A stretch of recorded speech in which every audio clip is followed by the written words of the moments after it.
from the Jeannie Hayes Virtual Studio. This is Marquette Now.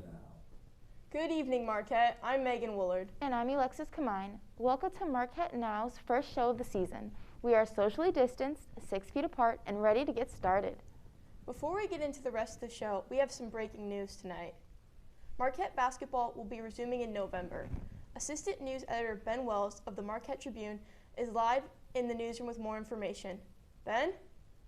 Marquette basketball is back. The 2020 to 2021 men's and women's season will begin November 25th, which is 15 days after the original start date of November 10th.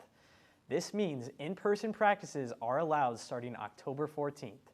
In order to play in the NCAA championships, teams must play at least 13 regular season games against Division I programs. Another restriction is that no team may exceed 27 regular season games, which is 4 less than the maximum amount of games from last season. As of now, there is no report on whether fans will be allowed in the arenas. Back to you, Megan and Alexis. In other news, Marquette is undergoing its first major struggle with the spread of COVID-19 on campus. The university ordered residents of Schrader Hall to quarantine due to a cluster of cases within the building. Vice President of Student Affairs and head of the COVID-19 response team, Dr. Xavier Cole, sent an email at 7 p.m. on Monday informing them of this decision. Marquette Wire's Sarah Richardson talked to students Monday night about the sudden quarantine. On Monday, September 14th, Marquette University sent an email in coordination with the Milwaukee Health Department directing residents in Schrader Hall to quarantine for 14 days until September 28th. Approximately 3% of students living in the residence hall have tested positive for COVID-19 out of the 373 total residents. The email instructed students to remain in their rooms unless it is for a medical appointment and to not visit others' rooms. Many students are both surprised and upset about the situation. I'm like, is this real? You hear this announcement at like 7:30 saying like we're being put on lockdown at 10. So like that really doesn't leave us a lot of time to go like get like some necessities that we might need for the next 2 weeks. It's gotten to like a point where nothing's calmed people down. If anything, like people are running out of here, they're running to their cars. I'm not looking forward to it, but can't really do much about it, so just gotta make the best of it, and hopefully it goes by fast, but I just really can't wait till it's over. Gotta stock up, make sure I have everything. You know, the reality just hasn't hit yet.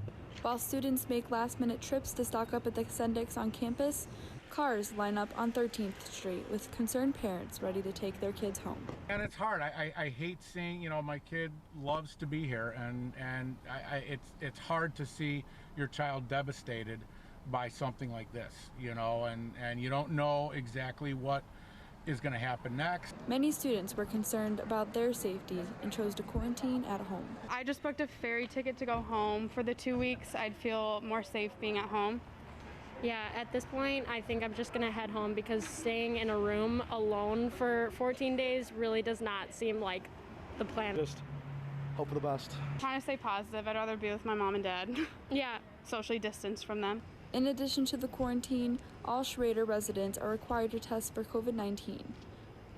For Marquette Wire News, I'm Sarah Richardson. Students aren't the only ones feeling the effects of the pandemic. The Marquette Academic Workers Union held a die-in protest the first day of classes. The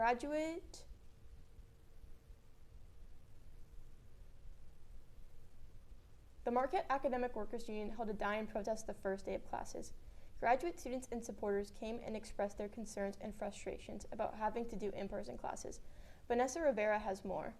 The first day of classes this semester began with Marquette community members coming together to oppose the university's decision for in-person classes. A die-in protest was held in front of Zilber Hall, home to the university's Leadership Council and President Lovell, to protest school reopening amid the COVID-19 pandemic. The Marquette Academic Workers Union consists of graduate and student workers who weren't given the option to teach online. Many of them feel that the Marquette community's concerns aren't being heard. This administration refuses to listen to graduate student workers, to concerned tenure and tenure-track faculty who have been supporting us. They refuse to listen to students who are afraid to come to campus. The union demands a change in the university's ways. Transform its bylaws to make sure that we have shared governance by the faculty and students, and not governance by Lovell and the trustees who want to strip mine this university for their own profits. They use visuals to put out their message. Looking at my gravestones. Makeshift gravestones were put against Zilber Hall to prepare for the die-in protest. Melody Elliford says this style of protesting will show what reopening could do to Marquette and its communities.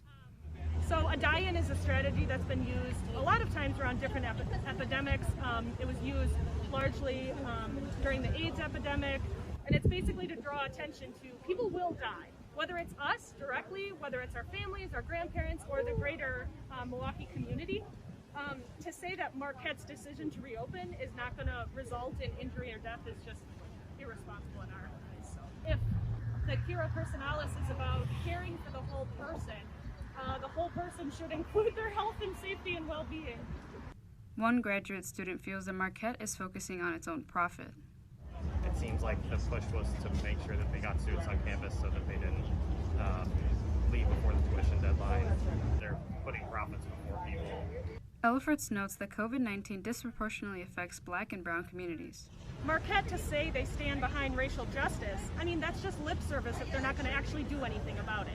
And I think this is one of the biggest material ways that they could do something about it, is let us teach and learn online, give us the resources to do that, especially to those low-income students that need it the most, that maybe need computers, that need this, that need that. And even with Marquette's decision to require everyone to complete COVID check as a way to stop the spread, there's another side to it that affects workers. That every single morning we sign away our right to operate a class action lawsuit against the university. It basically transfers the liability of if we happen to catch the virus and spread it onto ourselves as individuals. So it breaks up our potential for collective organization on a legal level against the university. Will we keep quiet? No! I'm Vanessa Rivera, Marquette Wire News. Keep quiet! No! That's not the only protest Marquette has seen just this semester. 2 other protests were held recently to support Black communities. Marquette's Black Student Council is paving a new path for future Black Marquette students. On August 27th, the group enacted a sit-in protest to push for action on their list of demands that were proposed to Marquette years prior. These demands include a number of scholarships for Milwaukee public school students, hiring at least 5 Black counselors and therapists, and an increase in the number of Black students enrolled at the university. President of BSC, Brianna Flowers, says that they have been requesting these demands for years, and yet no changes have been made. On September 3rd, President Lovell met with the members of BSC to sign a contract that they will put these demands into effect by fall of the 2021 semester. In the midst of the Black Lives Matter movement, Theo John, senior basketball player at Marquette, brought students together to organize a march for the fight for Black lives. On September 4th, the march began, starting at the Athletic and Human Performance Research Center. It wrapped around the AMU and ended from speeches from student athletes at Valley Fields. Afterwards, John reflected on Instagram and ended his post by quoting Dr. Martin Luther King Jr., saying, "We must all learn to live together as brothers, or we shall all perish as fools." John says that the fight for Black lives is not over. Are you ready to vote in the MUSG election tomorrow? Stay tuned to learn more about the candidates for MUSG President and Vice President when we return.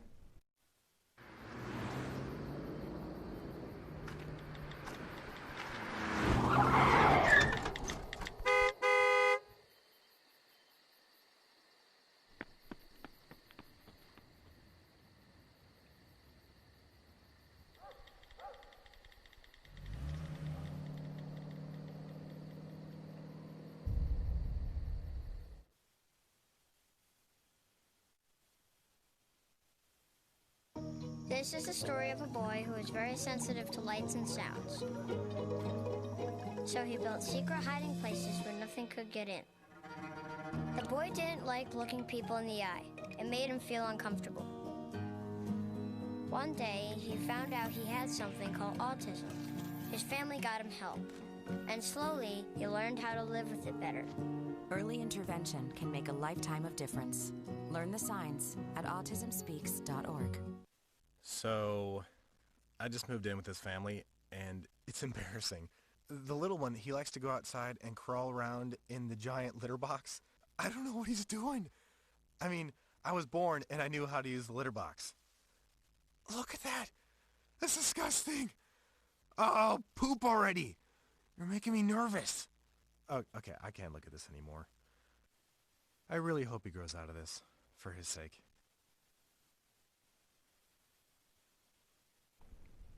Welcome back to Marquette Now. I'm Megan Woolard. And I'm Alexis Kamine. After many debates and lots of planning, Marquette University student government elections are finally here. Eligible voters will receive an email link to submit their vote where they can enter their Marquette username and password. This will direct voters to the ballots.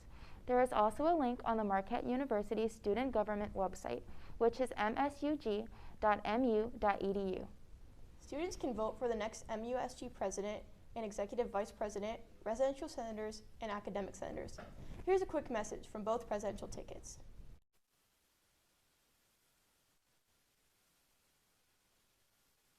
Hi everyone, my name is Kevin Ofen. And I'm Vinny Stoll. We're running for Marquette University Student Government President and Executive Vice President position. So first we want to talk about our platform. We want to unite Marquette with Milwaukee. We also want to unite student organizations with Marquette University student government. We also want to unite students with other students, as well as the student body with MUSG. We will make sure that every student's voice is and will be heard. We also want to create an all-inclusive environment here at Marquette University. We are one as Marquette, and we are one.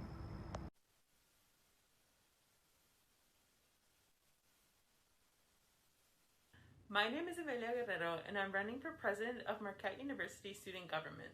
And my name is Elizabeth Murillo, and I'm running for executive vice president of Marquette University Student Government. Our platform aims to serve students holistically, and we've developed 3 pillars that cover different aspects of the Marquette experience. Those pillars are fostering social change, enhancing student experiences, and increasing resource accessibility.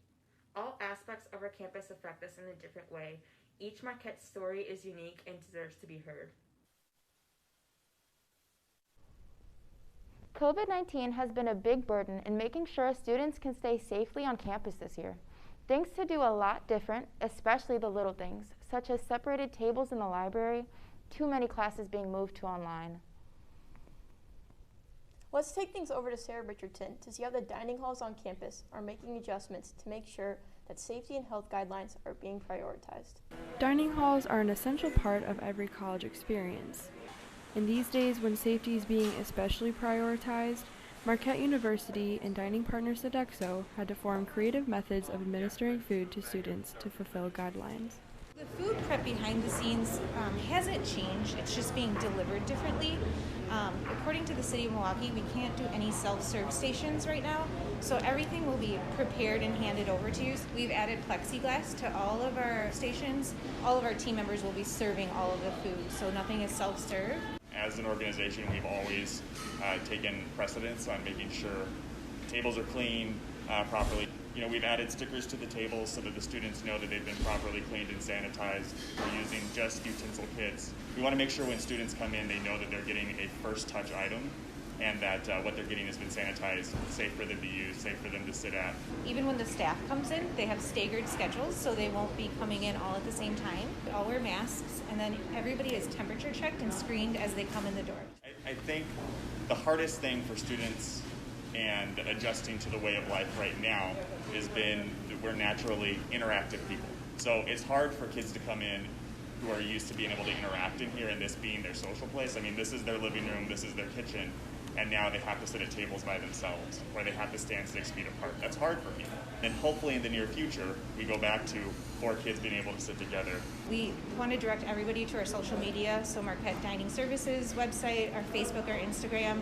Our menus are up there daily, so we want to make sure people know that there's options on campus. Tell us how we're doing, give us suggestions. The best thing that we have on our side is information from the students, faculty, and staff.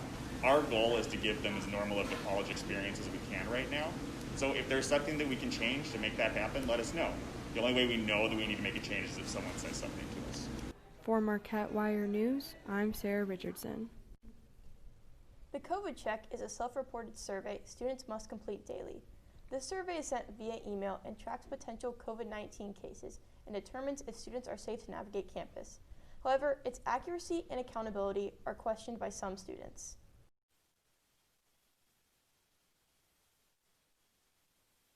I think it's a good start, but it's really easy to lie and just say you don't have symptoms. I think they need to add something else because that's easily manipulated.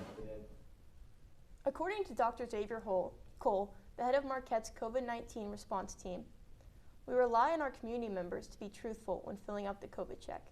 If one does not fill it out honestly, one should not participate in any aspect of the Marquette community. If one is honest and receives a red stop, following the directives are paramount. If a community member knows of a person dishonestly completing COVID check, that individual will be reported and held to accountability. Following these procedures is principal in making sure students stay on campus. COVID-19 cases at Marquette are rising, which can cause students to be concerned for their health. Margaret K. Hill safely documented one student's experience being tested for the virus. For many students, getting tested for COVID-19 can be daunting. And for students like Patrick Salter who do not show symptoms of the virus, nor came into contact with a positive case, they cannot get tested at the Marquette Medical Clinic and have to go elsewhere. Even though Salter believed he was negative, he wanted to be safe due to the current campus environment. You're potentially exposed basically every day you leave, just because, while Marquette has a mask policy, they have not been super strict in terms of enforcing punishment for people that are throwing parties and stuff. Salter got tested at the 16th Street Medical Clinic this past Friday on Milwaukee's south side. After answering a few questions from the nurse, Salter received an oral and nasal test. While Salter's results were negative, he still believes caution is important when dealing with COVID-19 on campus. I think just talking to a lot of my friends at other schools that have had outbreaks, it's been kind of concerning just with not everyone getting tested regularly and only being able to get tested if you have symptoms on campus. It's really hard to know what this semester will actually look like. The only people that are allowed to get tested on campus right now are people with symptoms. So if you're asymptomatic or just don't think it's related to COVID, you're going to keep going about your day and possibly spreading it all over. For Marquette Wire News, I'm Margaret Cahill. All right, it's time for the weather. So, it has been rather cold the past few days, but right now it is 72 degrees outside, 63% humidity, 5% chance of precipitation, which is what we love to see, and winds coming out of the north-northeast around 9 miles per hour. Looking into the overnight lows for tonight, up in Superior we have 32 degrees, Minocqua 38, Green Bay at 48, and Milwaukee at a chilly 57, although cooler and warmer than previous temps. Tomorrow's highs, Superior 59, still kind of chilly, Green Bay at 61, Madison at 64, and Milwaukee at 60 degrees, which is a little cooler than what we've seen, 78 today and yesterday, but that's all right. Tonight's lows, 57 degrees, chance of precipitation at 10%, and the winds coming out of the north-northeast at around 10 miles per hour. Looking forward into tomorrow, we have a high of 60 degrees, our humidity around 67%, precipitation at 20, and the winds coming out of the northeast around 10 to 15 miles per hour.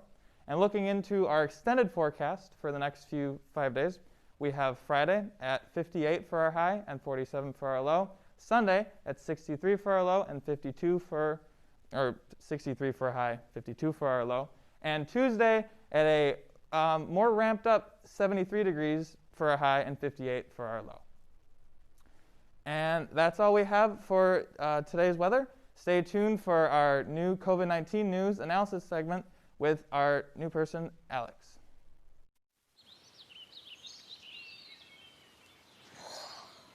Oh, look, a redhead. Staring contest.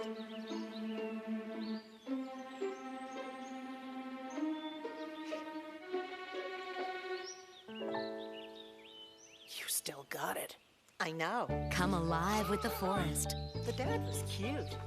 You were looking right at us. Visit discovertheforest.org to find a forest near you. Sometimes the things we do or say can make others feel hurt, excluded, or isolated.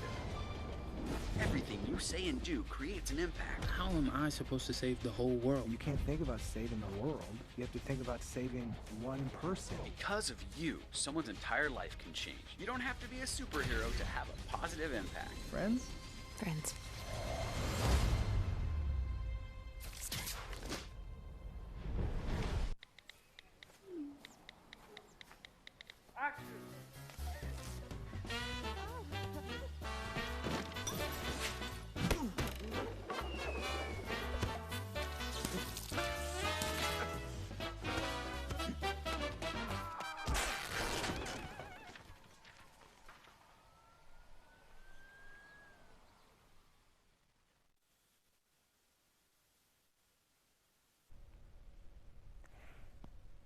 Welcome to our COVID-19 analysis segment. I'm Alex Rivera Grant, and I'm here to tell you about everything COVID-19 related that you should know. With over 29 million confirmed positive cases worldwide, Wisconsin has over 92,000. Milwaukee has nearly 26,000 positive cases, making up about 28% of the state's cases. Milwaukee has 421 confirmed deaths, according to Milwaukee County's website. Looking at Marquette's cases on the university's coronavirus dashboard, a total of 66 positive cases have been confirmed as of August 21st, 60 coming from students and 6 from faculty. Over a 7-day average period, Marquette has confirmed 24 positive cases, putting the university in a red gating criteria status due to over 10% of the tests being positive. The number of personal protective equipment has entered a yellow status with 2 weeks to 45 days of supplies. Looking at other institutions in Wisconsin, both University of Wisconsin-Madison and University of Wisconsin-La Crosse are changing up their instruction due to a rise in COVID-19 cases. At UW-Madison, in-person classes were put on pause last week and switched over to online instruction. According to the Milwaukee Journal-Sentinel, UW-Madison has recently canceled spring break to limit long-distance travel. Students will have a long weekend and an extra week of winter break. An investigation is going on involving 300 students for violating policies put in place for COVID-19.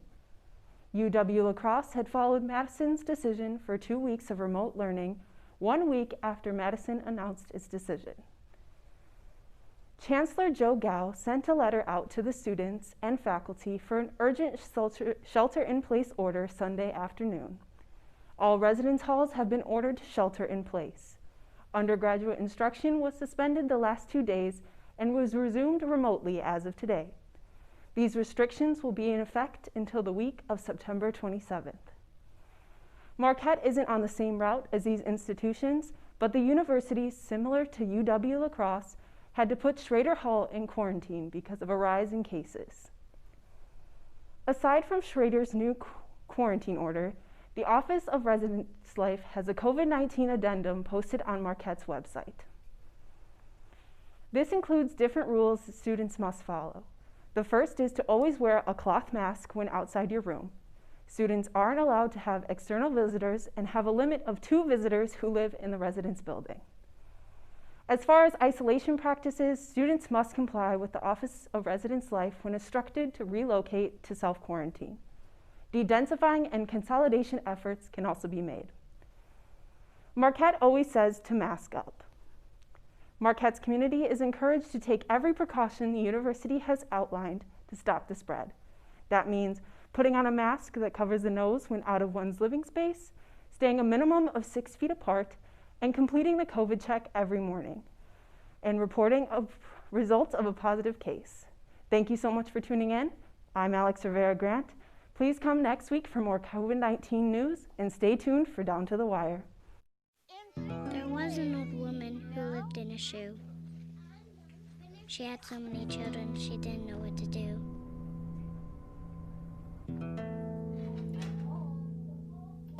She gave them some broth without any bread and kissed them all soundly and put them to bed. Hunger is a story we can end. End it at feedingamerica.org. Touchdown! Oh, did you see that? Whoa, we scored? Yeah, we scored. We're going to the playoffs. I can't believe I missed that. Every time I'm buzzed, I spend too much time on my phone. What? I should take your phone away. No. I'll call for a ride.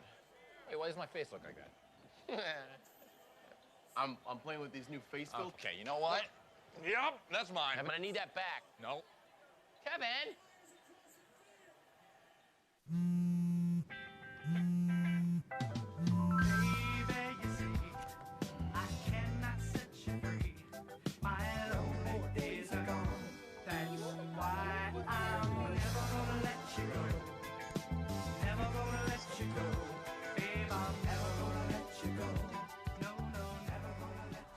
Here you go. Thank you. Thank you.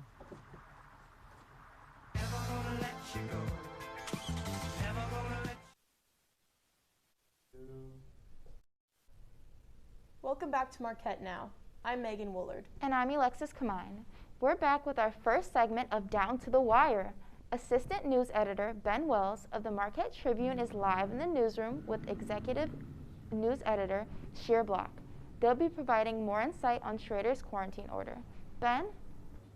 Hi everyone, and welcome to Down to the Wire. I'm here with Sheer Block, our Executive News Editor for the Marquette Tribune, and we've had a crazy week so far, especially over at Schrader. Do you mind giving us some insight into what happened down there this last Monday? Yeah, thanks for having me, Ben. So on Monday around 7:30 p.m., students in Schrader Hall and then across campus received an email explaining that due to a confirmed cluster of cases of COVID-19, so about 3% of Schrader Hall's 373 students, or about 11 students, were diagnosed with COVID-19. And following city and university health guidelines, the university decided to quarantine students in Schrader Hall for 2 weeks, beginning at 10 p.m. on Monday night and ending at 10 p.m. on the night of September 28th. Right, so it sounds like life in Schrader, to say the least, is going to be a lot different for the next 2 weeks. So do you mind giving us some more information about what that life is going to look like in quarantine? Yeah, so students as of 10 p.m. on Monday evening had to quarantine. Students were allowed to go home, though were cautioned not to. Those who did choose to go home will have to stay off campus until the 14 days are up. Now, students in Schrader who haven't been tested yet this week will have to be tested before the end of the day Friday, so that the university can get a good handle of the number of cases, in Schrader Hall. Additionally, all dining options in Schrader will only be open to Schrader students and only for grab-and-go options. Right, so obviously this is a really stressful time for students who are living in Schrader. So when you first got this notification, where did most of the students tend to go right when they got this email from Cole? Yeah, so obviously there was a lot of stress and a little bit of anxiety hearing this, that students in Schrader would have to stay quarantined for 2 weeks. A lot of people were, calling their parents, getting a little bit of outside time. Some people played some volleyball on the grass between Schrader Hall and the Alumni Memorial Union. A lot of students went to go buy food or essentials for their 2-week stay in the dorms. So a lot of students went to Sendik's Fresh to Go on 16th Street to purchase, food and different necessities for their rooms. Right. So inside of Schrader, probably the scene was really hectic and lots of anxiety was flowing around, as like you said. Can you give us more detail of what sort of the scene was inside of Schrader for students? Yeah, so like I said, a lot of students were running around, but still had their masks on. Marquette University police officers were down on the first floor and around the building, taking down names of students who wanted to go home so that they could keep track of who was in the building and who needed to be tested. Students in Schrader were asked to immediately send emails to their professors explaining that they wouldn't be able to go to class and to prepare for online education for the next 2 weeks. Gotcha. And you said that students are allowed to leave and they are not allowed to come back if they do? Yeah, so I think that's it for us, Ben. I wouldn't want to be eating Schrader food for the next 2 weeks now.